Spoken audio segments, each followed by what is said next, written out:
Assalamualaikum, selamat pagi Mbak Farah. Di sini juga nih. Iya Pak. Bapak badminton Pak. Tadi saya keliling-keliling nih Taman Gelanggang ini aja nih, biar sehat ya, kaki berjalan gitu kan. Ini lagi ngapain ini Mbak Farah? Tadi saya juga baru selesai badminton Pak. Terus nyiapin game, saya sama Aim. Oh, nunggu Mbak Ayim ya. Ini belum datang. Belum datang, masih badminton kayaknya. Kalau gitu saya join main bisa nggak nih? Pak, Mungkin. mau Pak? Boleh? Ayo saya coba ya. Boleh Pak. Ini namanya kapong Pak. Gimana caranya? Di setiap gelas ini ada kertas isinya pertanyaan. Nah, nanti saya ngelempar bolanya ke arah gelas Bapak. Kalau masuk, diambil kertasnya, Bapak jawab soalnya Pak. Gitu. Ntar gantian Bapak juga. Oh gitu ya. Mau nyoba Pak? Iya coba ya. Pertanyaan buat Aim tapi itu Pak. Oh gitu, nggak apa-apa. Nanti saya coba. Ya, oke. Enak.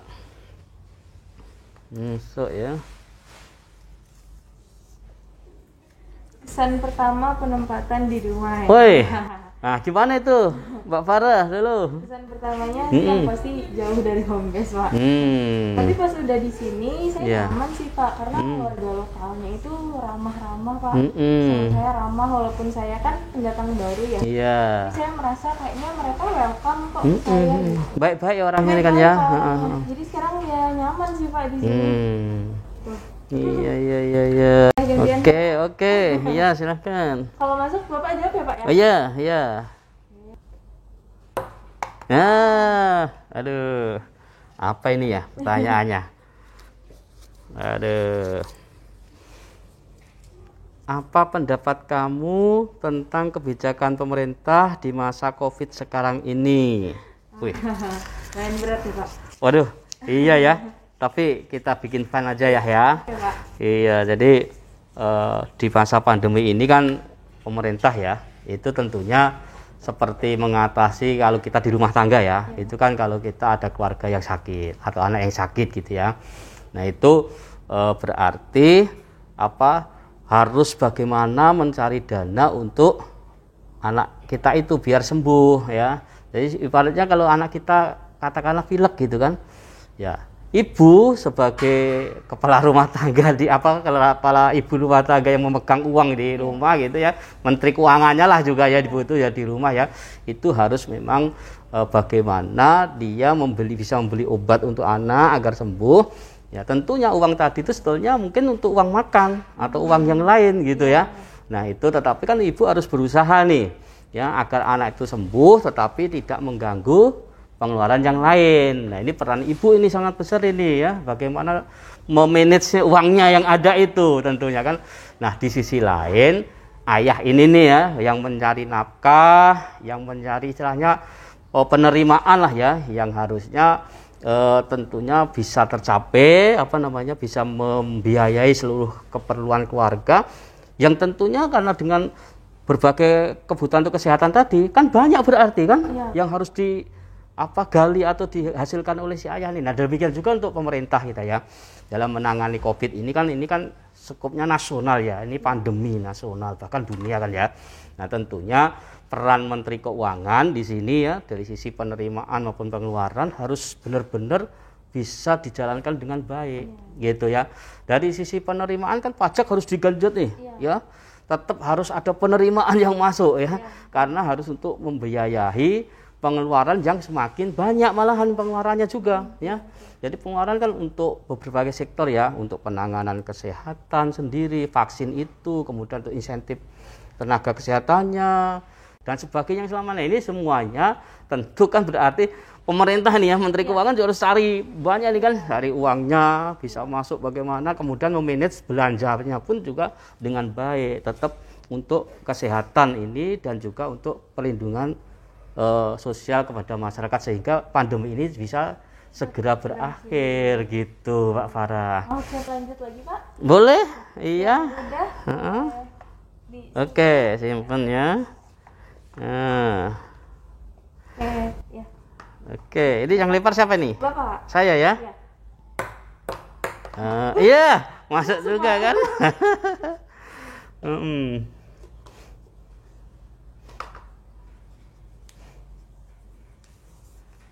Apa tuh Mbak Farah ya? Sebutkan ini, enak nih kayaknya ini. Banyak juga ini harusnya. Sebutkan UMKM yang paling bersinggungan dengan kamu sekarang. Apa itu Mbak Farah ya? Yang pertama pasti makanan sih, Pak. Gitu ya. Iya. Di Duma ini banyak loh, Pak, UMKM makanan. Salah satunya yang biasanya saya sering beli itu dimsum Hanadona, Pak.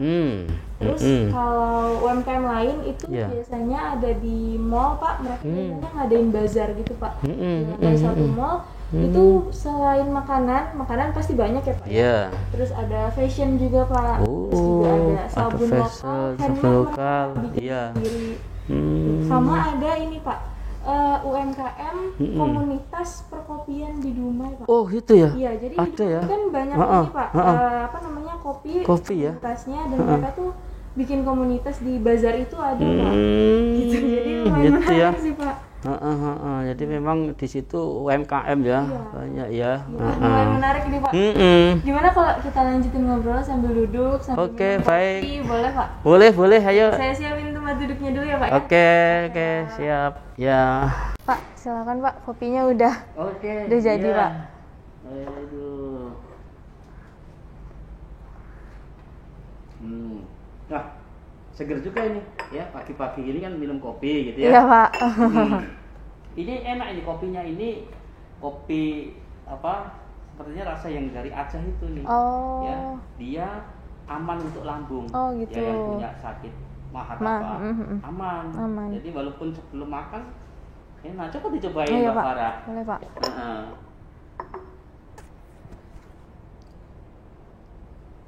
Ya, gimana rasanya? Iya, Pak. Enak kan? Enak sih. Iya, enak, jadi ini aman kok untuk yang sakit apa banyak pun kalau ini aman untuk ini. Ini kopi, ini UMKM juga ini kopinya nih. Bikinan UMKM ini. Pak, tadi olahraganya masih semangat, Pak, padahal kemarin habis vaksin. Nggak ada efek vaksinnya, Pak. Iya, kemarin saya rasa ini ya, agak nyut-nyut gitu ya, sakit gitu ya, yang bekas suntikan itu yang sakit, pegel-pegel gitu. Malah kadang saya semalam nggak terasa ketekan gitu. Jadi berasanya pas ketekan aja tapi kan nggak meriang, Pak. Alhamdulillah enggak. Ya, alhamdulillah enggak meriang kemarin. Dan ya cuman pegel-pegel gitu aja. Iya, Pak. Soalnya saya juga pas tahu mau ada vaksin yang ketiga, saya semangat, Pak. Karena saya rasa memang vaksin ini harus jadi ikhtiar kita bersama ya, Pak. Biar menangani pandemi COVID-19 ini, Pak. Soalnya banyak instansi-instansi juga, Pak, yang udah bekerja sama Kementerian Kesehatan buat mengadakan vaksin gratis buat masyarakat, Pak. Iya betul, Mbak Farah. Kalau kita lihat ya, di jalan-jalan itu ada itu banyak umbul-umbul, ya, yang kayak semacam ajakan ya dari dinas-dinas terkait atau kepolisian atau apa untuk melakukan vaksin nih 1, 2, sekarang kan 3 gitu ya. Udah vaksin ketiga harusnya gitu kan, karena memang untuk mencapai herd immunity, herd immunity, Pak. Herd immunity itu benar-benar masyarakat itu ya, makanya diimbau. Bahkan kadang kalau kita lihat itu ada semacam door prize gitu ya bagi yang mau vaksin. Ini memang upaya pemerintah upaya pemerintah untuk mengajak masyarakat itu agar sadar. Betul, dengan adanya vaksin yang sudah 1, 2, 3 ini diharapkan nanti akan benar-benar pandemi ini segera berakhir gitu. Iya, Kita sudah 3 tahun loh, ini nggak terasa. Oh iya, nggak terasa. Iya betul, Pak. Ya. Iya betul. Sudah 3 tahun kita pandemi ini gitu ya. Naik turun keadaan kita ya Pak ya. Mm-mm. Iya betul. Dan yang paling terdampak itu sih ekonomi nasional ya Pak ya. Karena saya beberapa kali baca di sosial media sama di berita-berita itu banyak pekerja yang di PHK ya Pak ya. Itu menurut saya ya kasihan sih Pak. Dan pedagang-pedagang kecil di pasar itu juga terdampak Pak. Mereka jadi turun itunya penerimaan mereka itu Pak. Padahal menurut saya sih kebutuhan rumah tangga itu masih sama ya Pak ya. Iya. Bahkan meningkat semenjak WFH, orang-orang pada stay di rumah ya Pak ya. Harusnya sih bahan makanan mereka itu lebih meningkat, tapi pedagang-pedagang di pasar malah menurun Pak. Iya betul Pak Farah. Jadi makanya UMKM ini kan kita dorong gitu ya dengan berbagai program pemerintah ini ya, ada KUR, ada UMI, yang ini memang bisa dijangkau oleh UMKM kita gitu ya. Kalau kita lihat kan UMKM ini sekarang ya di kita ini kan sudah mulai tumbuh nih. Iya Pak. Ya di Gelanggang itu kalau setiap sore rame juga itu iya, kan. Pak. Ya, atau Sabtu Minggu gitu juga rame.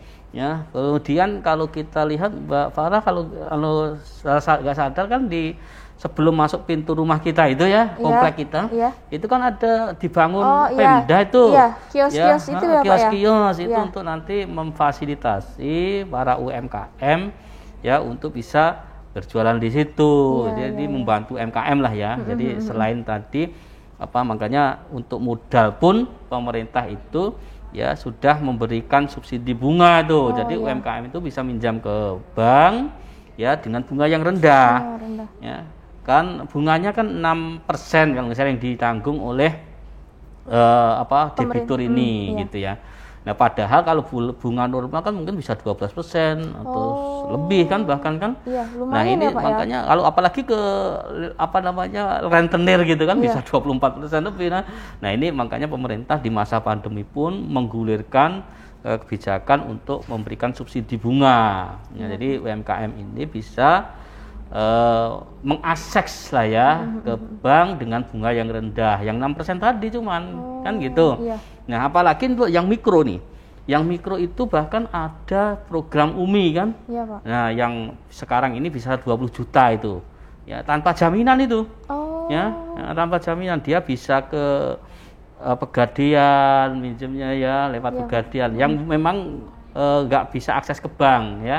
Kalau ke bank kan kadang kan memang harus ada jaminan ya. Nah, makanya yang yang mikro ini ya, yang pengusaha kecil ya, usaha-usaha kecil gitu itu bisa dibatasi dengan UMI ini gitu. Jadi dia tanpa jaminan. Makanya nanti bisa lewat bank, lewat koperasi, bahkan majelis-majelis taklim itu bisa itu. Di situ dia nanti bisa minjam ke itu tadi gitu. Ya BNF, kemudian PNM yang kita Pegadaian terutama di sini yang banyak ya. Nah, itu bisa lewat situ. Jadi bukan hanya lewat bank kalau yang UMI ini gitu. Iya, Pak. Itu Mbak Farah. Berarti adanya suntikan tambahan ya Pak ya istilahnya ya, suntikan tambahan dari UMI sama KUR. Ini harusnya membuat UMKM lebih giat lagi ya Pak ya. Iya, betul. Seperti Mbak Farah bilang kan mungkin kalau di Dumai kan sudah tadi ya. Nah, ini kalau kita lihat di Rohil juga kita kan wilayah kita kan ada 4 kabupaten nih. Ya, 4 kabupaten. Ya kota ya, 4 kabupaten, 1 kota, 3 kabupaten ya. Kota Dumai, Kabupaten Meranti, Kabupaten Bengkalis, dan Kabupaten Rokan Hilir. Nah, kalau kita lihat di Rokan Hilir ya, itu ada juga pembangunan puskesmas, ya. Yang di Meranti ada pembangunan jalan lintas desa, di Bengkalis juga ada pembangunan saluran air dan irigasi. Nah, itu semua untuk masyarakat gitu ya. Selain program dari UMI tadi, UMKM gitu tadi. Yang dekat-dekat sini juga setahu saya sih ada ini Pak, rehab SD sama SMP yang di Dumai Pak. Itu juga dananya sih dari Dakfisik ya Pak ya? Iya, memang kita ya KPPN ini kan menyalurkan ya dana selain dari ke KL ya, itu kita menyalurkan dana untuk Dakfisik dan dana desa ini ke daerah nih. Iya Pak. Ya, jadi Total realisasi penyaluran dak fisik kita itu sudah mencapai 91,02% loh. Tahun lalu, Pak? Iya. Oh. Atau sekitar inilah yang 428,50 miliar lah itu. Iya, jadi banyak juga kan? Iya. Itu teman-teman di seksi bank ya, Pak ya? Di seksi bank juga ada dana desa ya. Selain tadi dak fisik ya, yang dak fisik kan untuk berbagai macam tadi bulan sekolah ya, kemudian puskesmas betul, ya, betul. Itu kemudian juga jalan-jalan di provinsi ya, di kabupaten kota itu kan. Nah, ini juga ada dana desa, Mbak, yang kita ini ya. Jadi dana desa itu kita kemarin total penyaluran itu mencapai 379,36 miliar. Atau sudah mencapai 99,74% itu. Iya, bagus itu kalau dana desa ya. Jadi hanya beberapa desa yang nggak tersalur gitu ya. Itu. Kalau dana desa itu mencangkup BLT desa nggak sih, Pak? Betul, Mbak Farah ya. Ya, Pak, jadi dana desa ini memang sangat dibutuhkan masyarakat ya, apalagi di situ memang ada BLT desa tadi ya, yang sasaran utamanya itu pada setiap keluarga yang tinggal di desa itu gitu ya, yang miskin lah gitu ya, yang kemarin juga terdampak pandemi, yang juga tidak mendapatkan bantuan dari pemerintah pusat gitu. Ya kan ada BLT itu pusat itu juga kan. Nah, ini yang di desa itu yang tidak pusat kan ada juga yang bantuan pemerintah kan banyak, ada PKH, bantuan sosial tunai, ada juga sembako dan sebagainya. Di masyarakat desa itu ada juga yang nggak tersentuh bantuan tadi. Itu juga ditangani dari BLT dana desa tadi gitu ya. Makanya kita dorong nih soalnya ya, pemerintah daerah itu untuk segera merealisasikan BLT dana desa tadi. Betul. Gitu, Mbak Farah.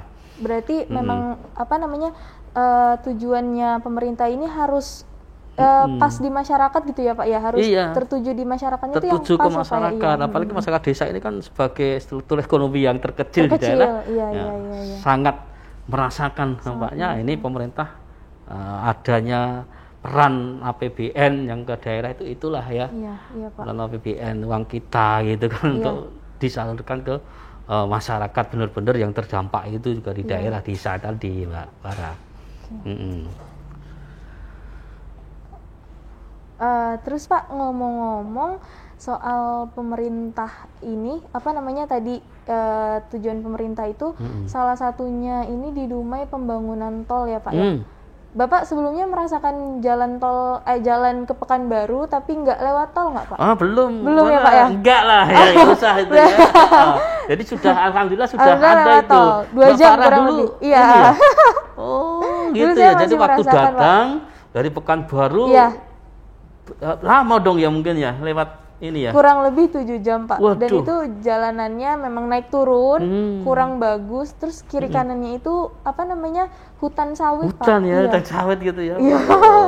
Bisa 7 jam. 7 jam, Pak. Bisa sampai juga itu kalau 7 jam itu udah dari Jakarta ke tempat saya Klaten sana itu ini ya.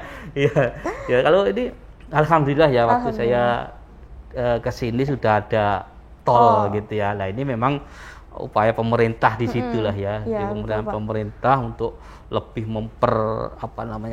lancar ya koneksitas ya, transportasi ini kan kalau sudah lancar kan semuanya akan ini. Nah, kalau kita lihat ya, Mbak Farah ya, di tol itu kan ada rest area tuh. Ada rest area. Nah, rest area itu ternyata kalau kita lihat tuh UMKM juga itu. Iya sih, Pak, betul. Iya, banyak UMKM di situ ya, yang makanya ya kita bantu gitu ya, kadang beli di situ, untuk betul, mengangkat dia biar tetap berputar uangnya gitu, betul. Dia bisa menghidupi keluarganya gitu. Nah, ini itulah ya. Jadi dengan adanya proyek-proyek pemerintah tadi pun juga di situ UMKM juga bisa masuk ya, untuk betul, di rest area tadi gitu kan. Makanya inilah bentuk kerja keras dari APBN kita itu ya. Dari APBN kita itu uang kita ini yang dikumpulkan dari masyarakat ya, untuk masyarakat lagi gitu ya. Karena memang APBN ini memang banyak berperan di dalam mengatasi pandemi ini gitu ya. ya untuk dari sisi kan banyak sektor ya, sektor kesehatan, kemudian perlindungan sosial, ya itu dari APBN kita. Karena memang diharapkan APBN itu adalah sebagai stimulus ya untuk pertumbuhan perekonomian kita, gitu Mbak Farah ya. Jadi ya untuk menangani pandemi COVID ini juga ya kalau yang diharapkan ya dari mana lagi gitu ya, APBN inilah yang stimulus itu tadi ya, saya bilang tadi untuk bisa meningkatkan pertumbuhan ekonomi, pembangunan negara yang tetap jalan gitu Mbak Farah ya. Betul, Pak. Itu. Wah, seru banget Pak berbincang-bincang sama Bapak. Sayang nih Pak, Aim nggak bisa ikut datang. Kayaknya masih badminton kayaknya Aim nih Pak. Wah, seru banget Pak ngobrol sama Bapak. Makasih ya Pak ya. Baik. Ya, terima kasih. Mungkin nanti bisa kita lanjutkan nih ngobrol-ngobrolnya ya. Bisa Pak, boleh Pak. Terima kasih banyak ya Pak. Terima kasih. Udah nyobain kopinya juga tadi. Makasih banyak. Iya, nanti bisa ini apa namanya? Ini juga mengangkat UMKM tadi loh ya. Iya, betul Pak. Iya. Oke, Mbak Farah. Oke, makasih ya Pak. Ya.